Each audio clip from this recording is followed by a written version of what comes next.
This is the Chris Project, where we discuss mental wellness, self-awareness, and mindset with entrepreneurs and experts. Set your perceived ideas and biases aside, and let's go on our journey for yourself, for your family, for the world.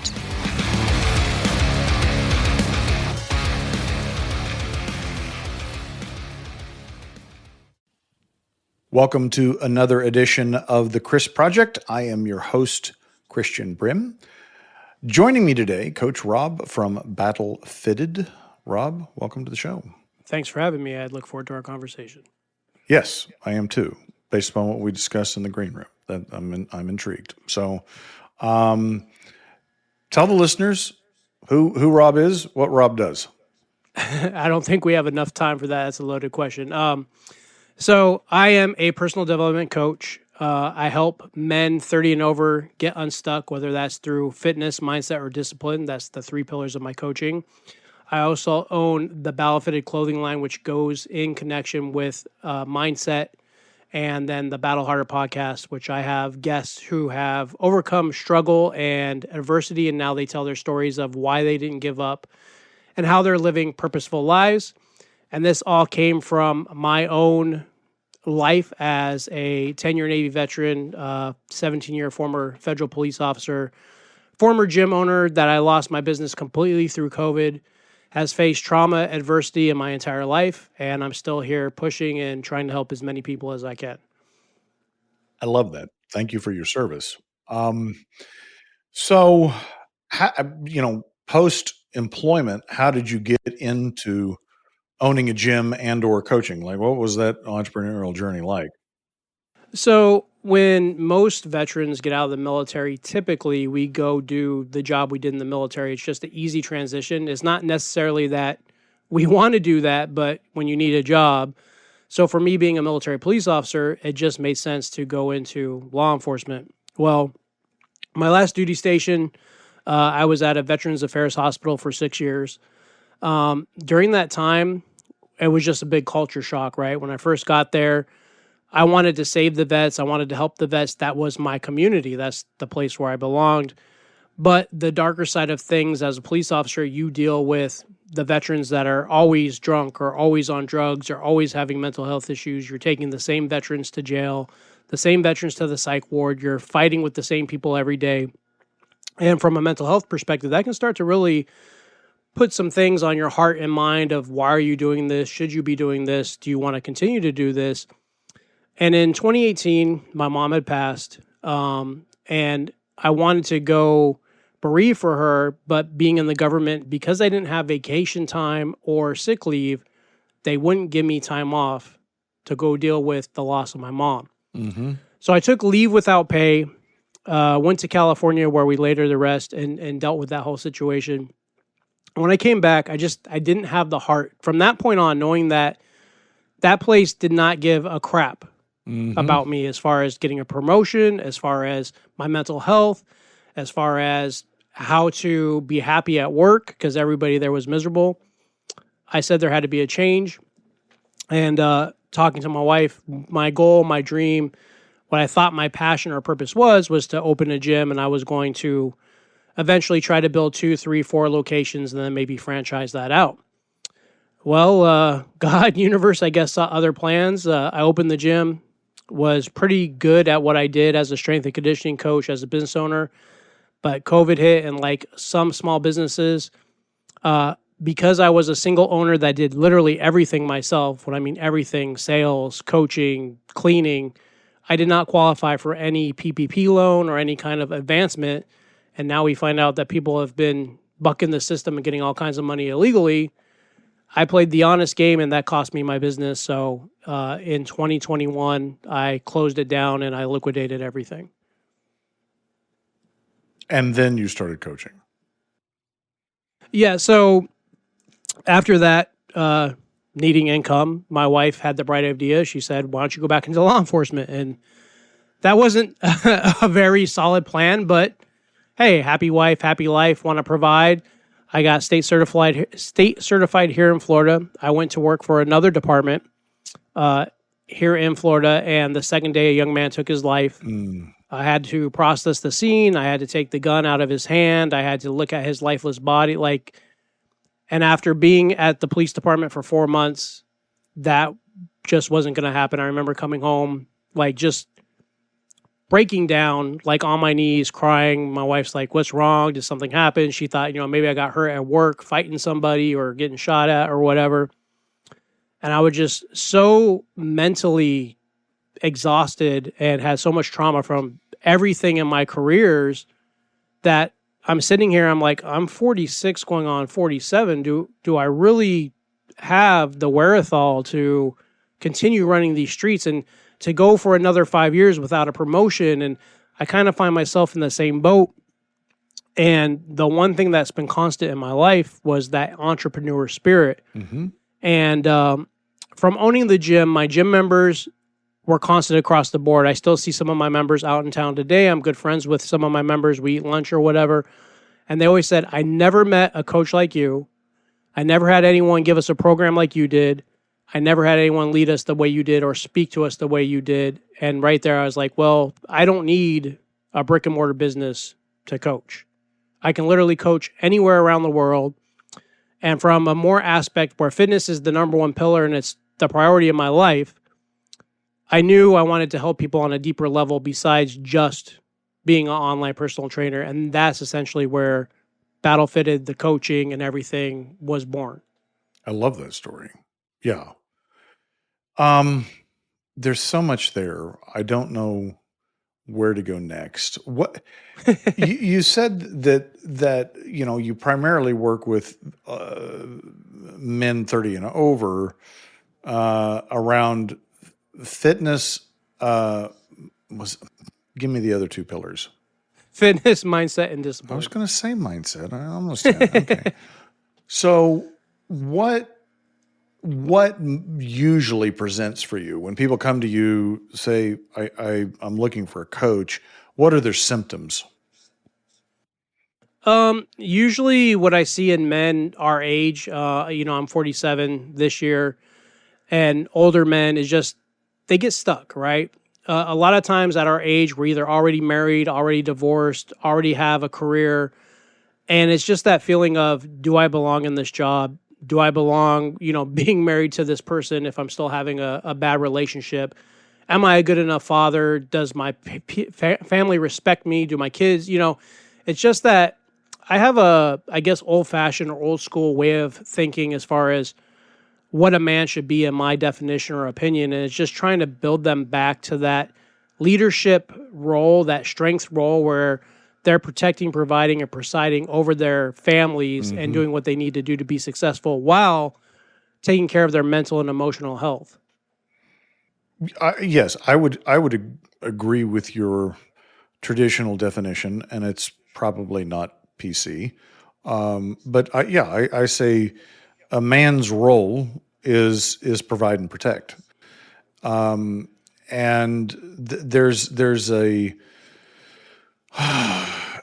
a strong connection between a man's self-worth and whether they're productive, right? And that could be anything, really. It doesn't matter, just what they perceive to be productive.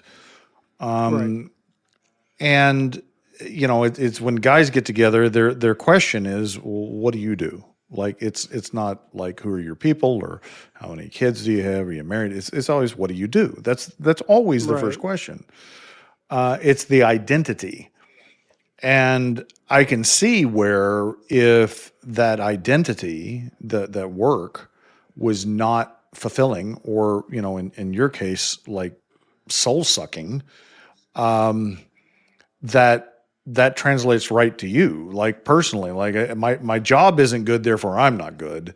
And Right. As an entrepreneur, it'd be the same thing. My business is not successful. My business is not doing well, therefore I'm not doing well. How debilitating that can be. Definitely. And it's even when you have mental health issues, it's debilitating times like 50. So that makes it even better. Yeah. So do you mind sharing what those mental health issues are for you?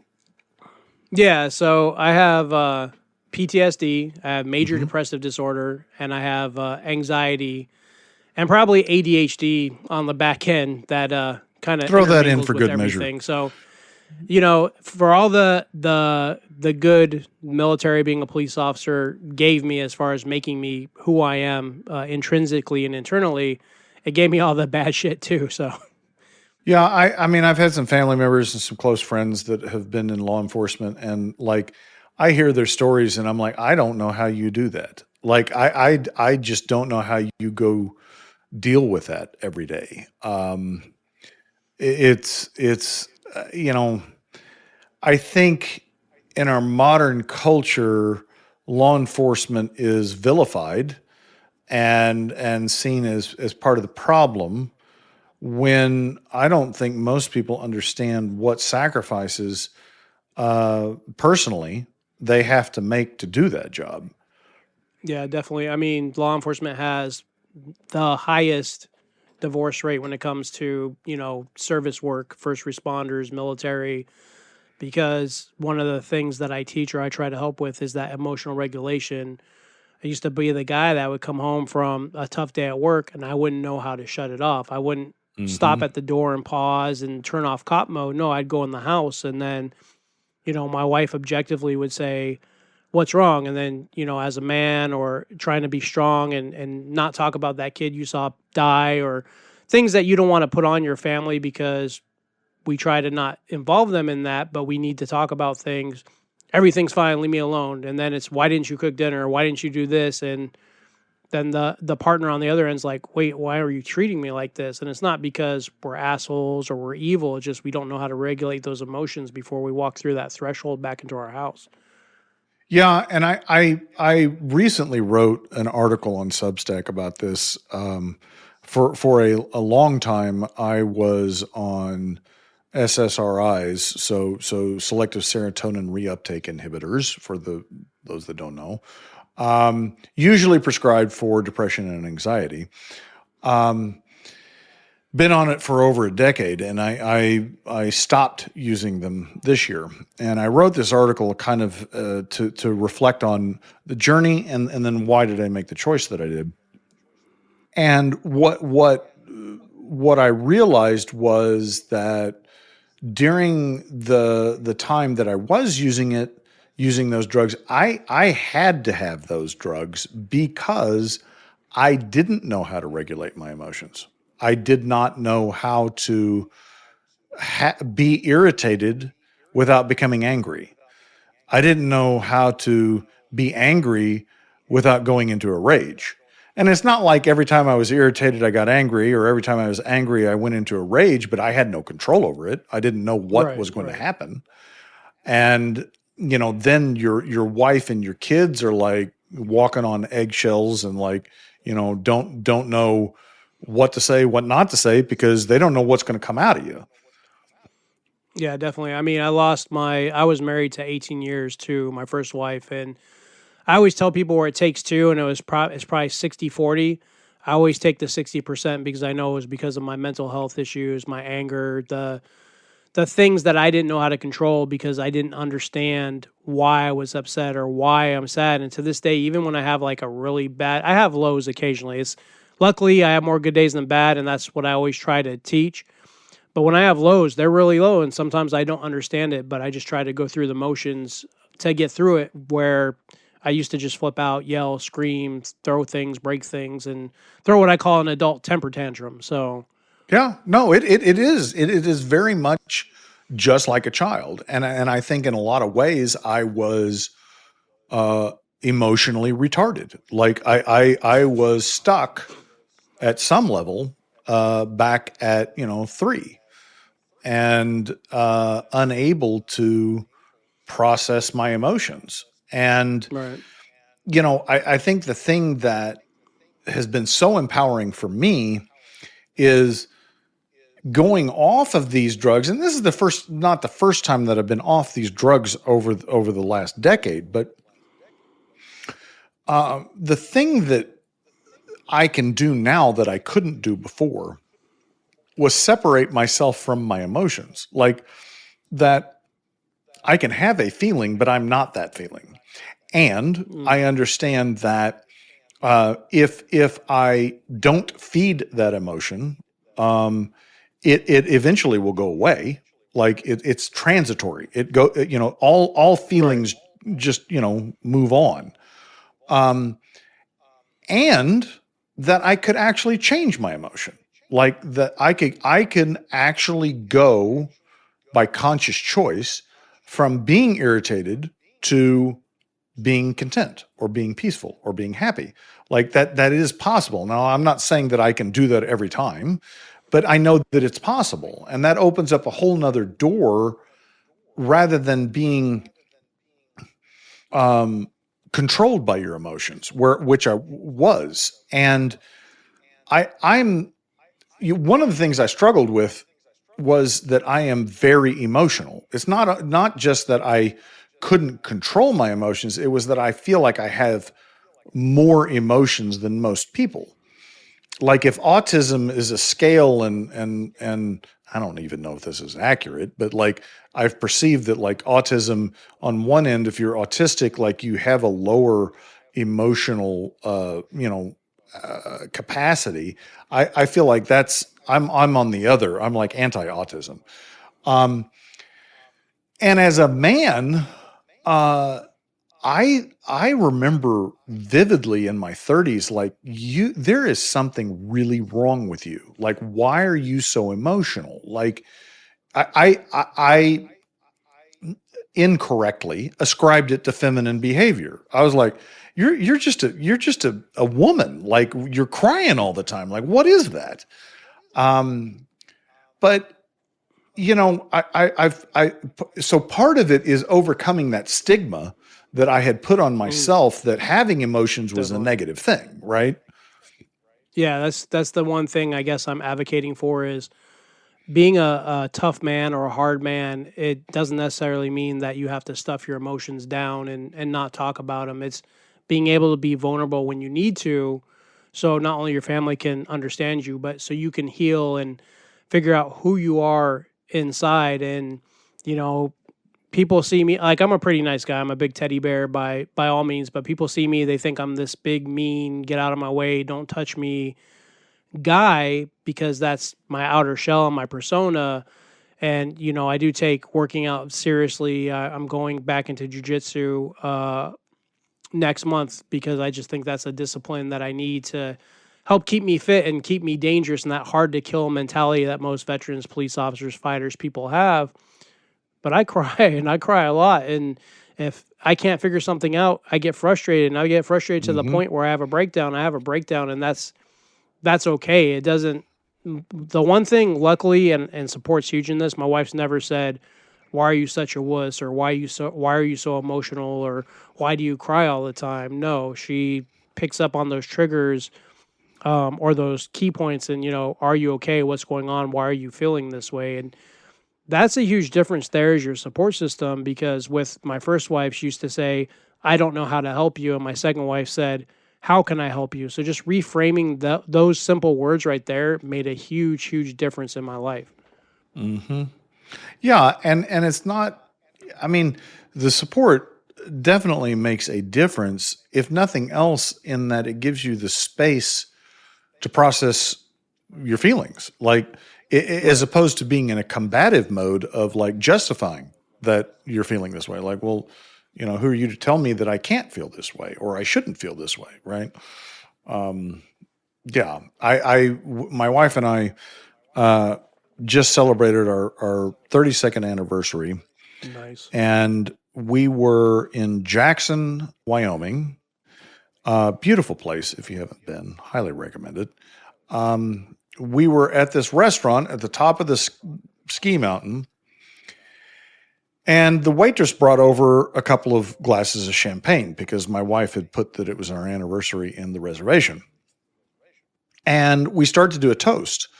And as I was telling her, giving her a toast, I said, "I am so thankful that I've been able to be married to you for 32 years." I started choking up, and it was completely unexpected. Like it wasn't. It just kind of snuck up on me, and like got teary-eyed, and my wife just looked at me and smiled. She didn't like look at me askance or like, what's wrong with you? Like what? And I mean, if she had, I would have felt shame.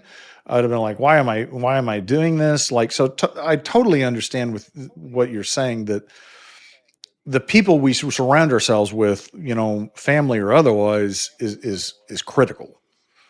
Yeah, definitely. It just it makes things easier on the back end. Now, unfortunately, there is still people that don't have support, and Yeah. that's where I also like to come in, because the main thing about healing in general, and when I say healing, I want to preface this. I tell people all the time, my trauma didn't go away. Okay, I'll probably have Mhm. PTSD, depression, anxiety, whatever, for the rest of my life till I'm dead and gone.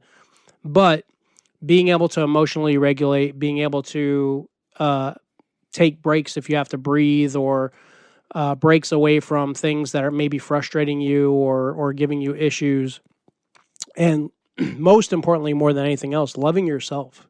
If Mm. you don't love yourself, if you don't love internally who you are, you can never heal. You can never be better. And one thing that my current wife used to say to me, she'd always say, I love you, but I love myself more. And I would get mad. I used to get mad. I'm like, Mm. why would you say that? What, you don't love? I'm your husband. You're supposed to love me.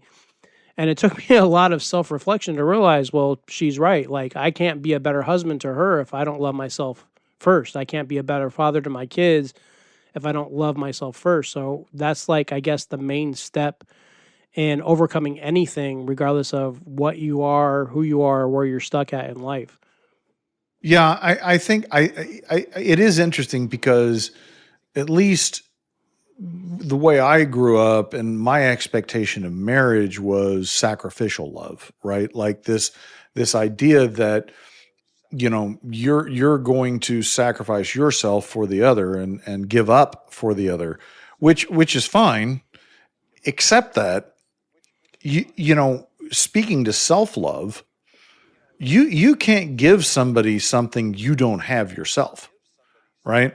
So if you want to give Right. your wife your best love, you have to love yourself.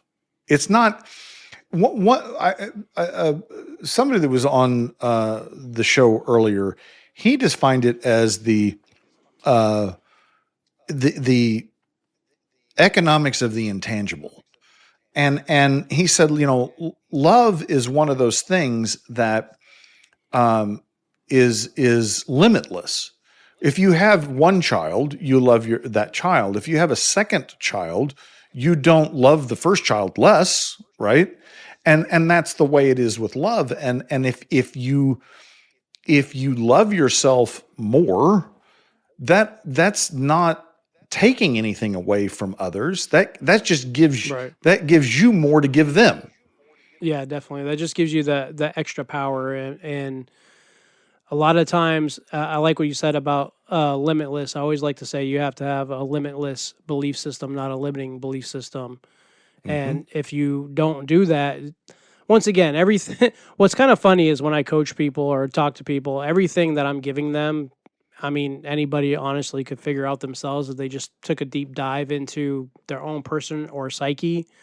But sometimes they need that support system or that person to yell and scream at them to help them get it out, so to speak. So, but the simplest things I'm finding always work. Like, there's no need to reinvent the wheel. It's even when you may see this on social media or in the gym. You see that person doing like some crazy exercise. They're like doing backflips while curling dumbbells, while jumping rope, and you look at them, you're like, Right. just go do a bench press or just go do a squat. Like, it's simple. Like, you don't have to make something up to figure out who you're going to be or how you're going to feel or how you're going to look. Like, just stick to the simple principles. 100%. And to your point, I I haven't met anybody that did it themselves. Like, I think we all need the guide, the coach, the Yoda, if you will. Like, we need someone to pull us along, to reflect back to us. I think one of the things that I say is like, you never really know how other people perceive you or experience you. You really don't, because you can't see outside yourself. You have this huge blind spot that is yourself.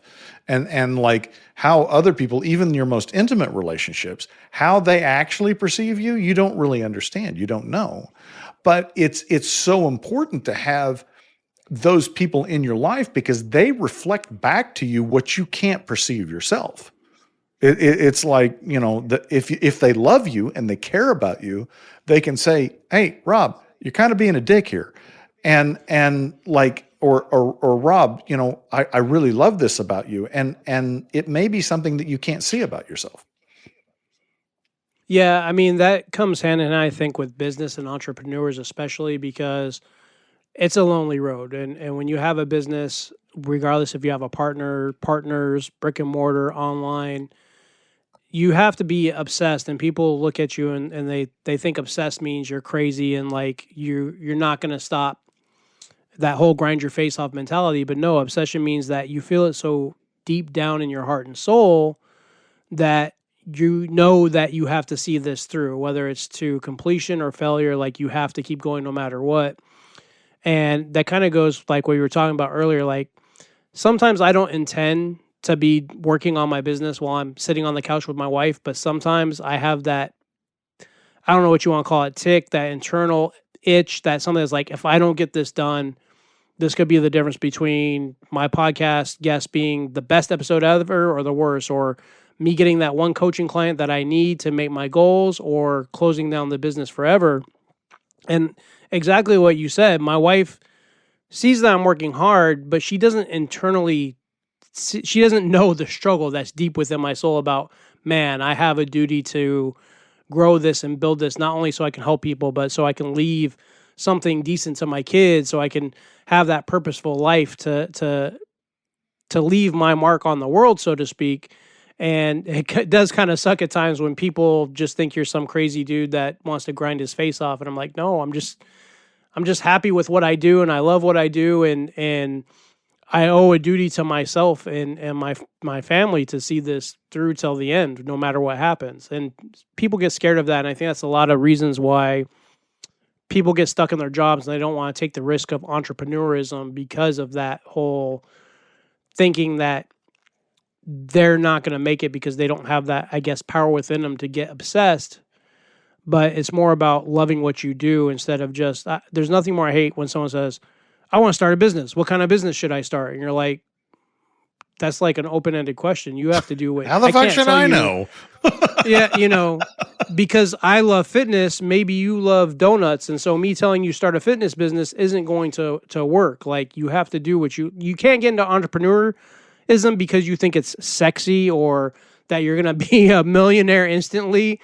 No, you get into it because you found something that you love that helped you break the mold out of being stuck in the system, or that rat race of being just having a normal job or normal career.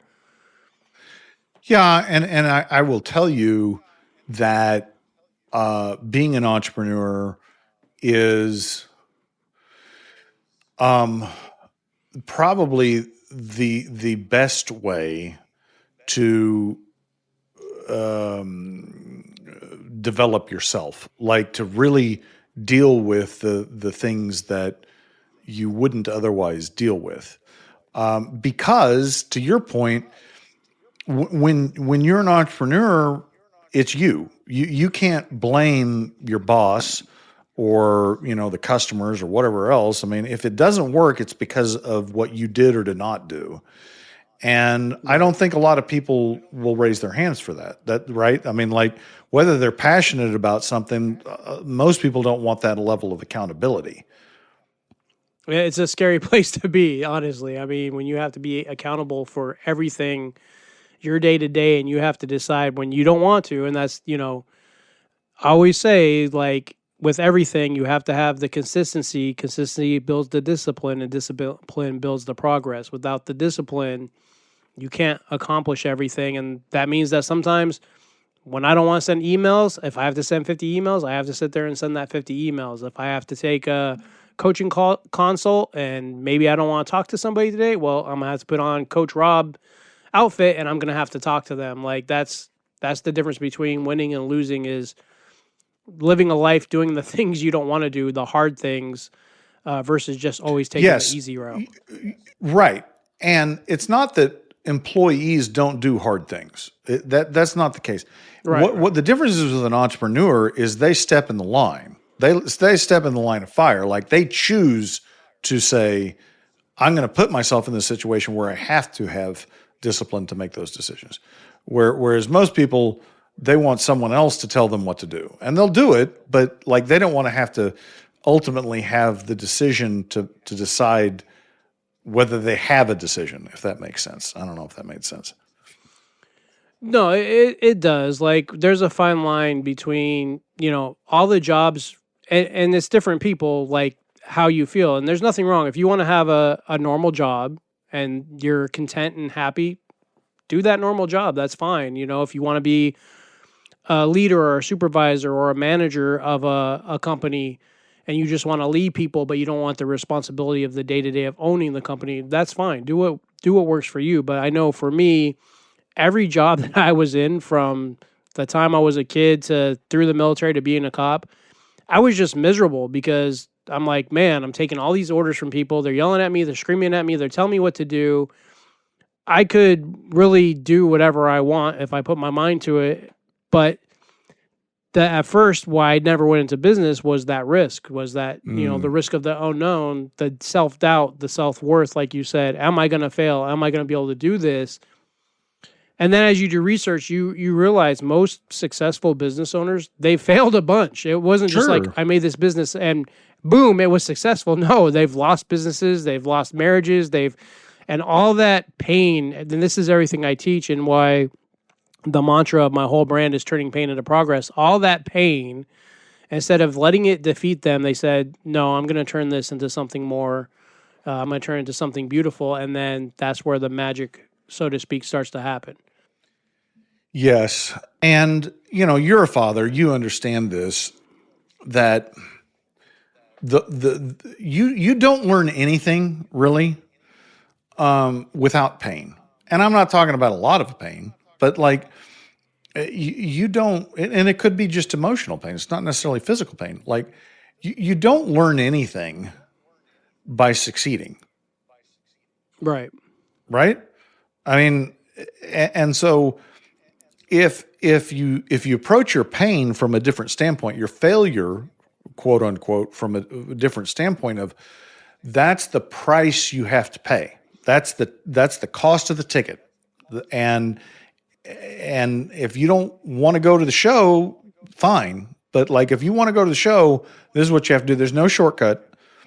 I was telling my leadership team last week, like I had 12 hours last week where I had a literal existential crisis, and it kind of caught me off guard after 28 years. But like, I was like, fuck it. Like I'm just selling this business and moving on. Like if we can't do any better than this, like, why are we even here? And why the hell am I here? Like, what am I doing here? I processed it. It was fine. But like, I don't, this idea that you reach some point and that goes away, is also a myth. Like it doesn't. That's why, and I don't know, do you know who Andy Frisella is? I do not. So Andy Frisella, he basically started out with his own supplement store, which he was literally sleeping like on a couch in his store, and his family, his friends, they told him like, you're crazy, you can't do this.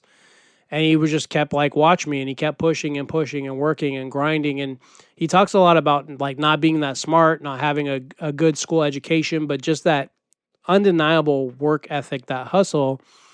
Well, he is the CEO of First Form Supplements, which is a major $1 million company. He hosts his own podcast. He's written books on mental toughness. He has what's called the 75 Hard program, where it's supposedly the number one book on mental toughness.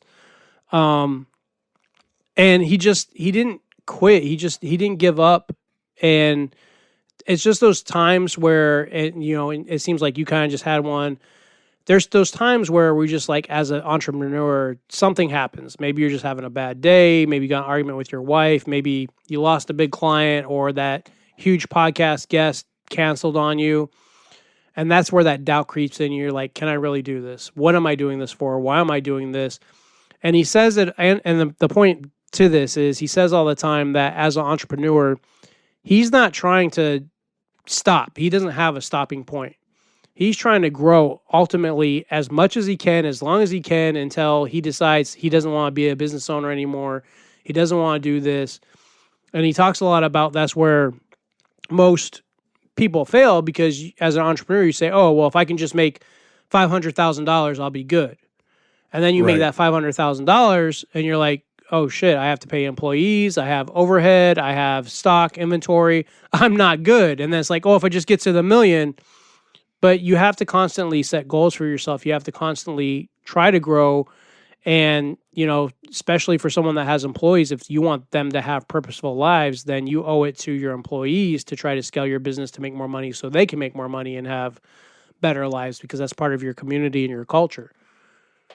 Yeah. And the reality is that if you build a successful business and you have the financial freedom you want and the time freedom that you want, you're going to get bored.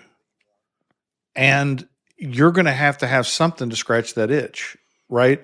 And it's not recreational. Like it's not hobbies. That's fine. That has a place. But as an entrepreneur, you got to have a problem to solve. And, if you don't have a problem to solve, you're not going to be content.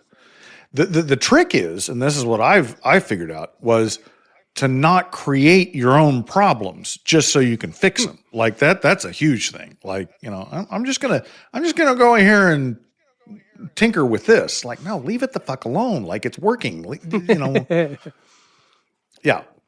I think that goes a lot into also, though, and not just entrepreneurs, but men. Like, a man without a purpose is a very scary, dangerous thing, right? Like, yes. that's the main thing, the main intrinsic thing of being a man, is having that purpose, whether that purpose is to take care of your family, whether that purpose is to make lots of money, whether that purpose is to travel. And most entrepreneurs that I spoke to, the successful ones, you're right, they take the fancy vacations, they drive the nice cars, they have the toys, but they're not out there using them every day. They're not out there freaking playing, 18 holes of golf every day, months on. No, they're grinding and working and hustling and investing in more businesses and making more opportunities and making more moves and expanding their portfolio and doing things to continue to have that purpose. And, it's a beautiful thing. And I hope you get there too, once you build a successful business or start to build an empire, to branch off and say, okay, well, now I want rental properties, and how am I going to do this? And now I want to invest in this gym. How am I going to do that? And try to build this portfolio of wealth while also giving you a purpose and solving problems at the same time. Yeah. I think that what every entrepreneur will figure out at some point is, like, what they thought they wanted was not really what they wanted. Like, whether that's the financial success or the time success, at the end of the day, that's not what gives the entrepreneur the dopamine fix. What gives the entrepreneur the dopamine fix is creating shit. And I think that's an innate, God-given thing. Like, you're made in the image of your creator who created. Like, that's what he did. And therefore we are a reflection of that, and we're made to create. And that doesn't just stop. Yeah, I mean, for like my clothing, I do all the designs myself. Starting out by myself, obviously I had to do everything, learn everything myself, because I didn't want to hire out. So building my own website, doing my own social media, all that stuff. But like you said, there's something beautiful in the creation of someone wearing a shirt that you made from scratch. You made the design, you made the idea coming alive. Yeah. Someone saying, oh man, this website really spoke to me because everything's logically there. It's clean. It tells me what you are, who you do. or just, comments or interactions on social media, thank you for what you said today, or I appreciate you, creating all those things and then getting even a bad response. I hate your shirt. Like, even bad responses are good because you're getting people to think about this thing that you put out in the universe, and it's your thing and no one can take that away from you. Yeah. The expectation that I mean, think about an artist, right? They make a song, or they do a painting or a dance, whatever. Some people are going to like it. Some people are going to hate it. And that's not why you did it. Like, I didn't do it for you to tell me you didn't like it or did like it. I did it for a purpose, and what you take away from it is yours. Like, I'm just doing what I was made to do, which is to do this thing. I think that goes a lot into criticism too, though. Like, you know, when you think about life, most people, honestly, they don't give a crap about you. And I don't mean that in a bad way, but everybody's in their own little micro system of worrying about themselves, that sometimes a lot of people are afraid to create because they think the public's going to just put everything in a negative light or a negative connotation. And most people just don't give a crap. Like, if they like what you do and they're vibing with what you do, they'll find you and they'll, buy that song, or they'll buy that shirt, or they'll, follow you on social media. And that's how you build your own community. And I think more people in today's society has to get back to stop worrying about, what is people going to think if I decide to do this? Like, it's crazy to me how, like, I don't know about you, I'm very time conscious to the point where, like, I almost feel like I know the minute of the time of the day of the age that I'm going to take my last breath, and I'm like, shit, I got a lot more shit to do. Like, time is running out. Let's go, go, go. Hmm.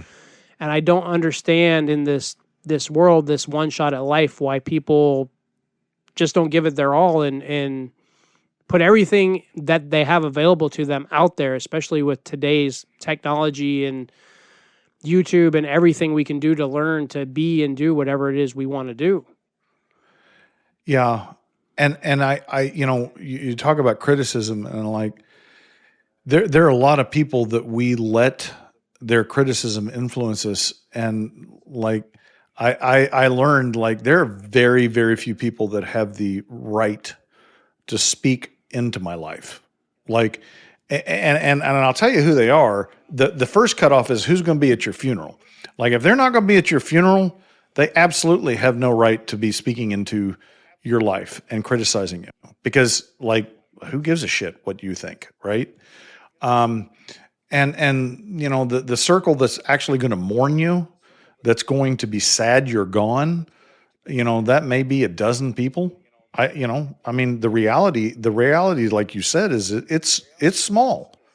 Those are the people that can speak into your life and say, Rob, I think you need to be doing something differently. Or and those people, you may not want to hear the criticism, but they're the people that you absolutely should listen to because they care about you.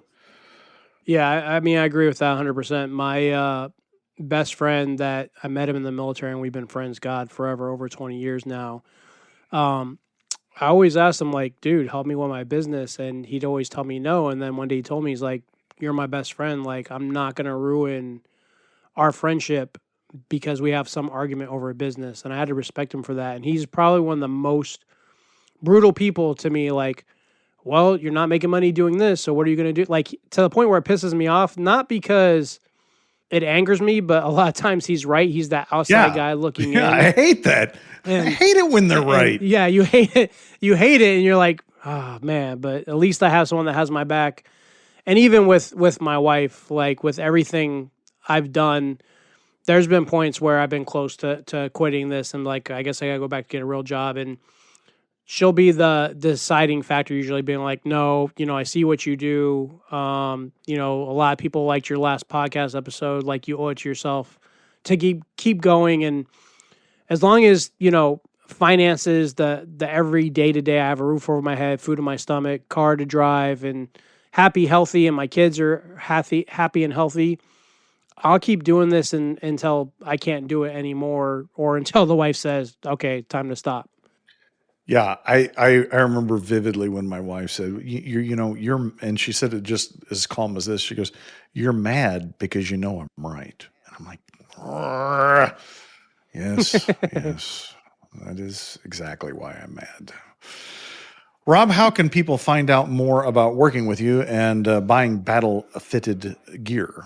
The best place is battlefittedbrand.com, battlefittedbrand.com. That's my website. I am literally on every social media platform, I think, at Battlefitted.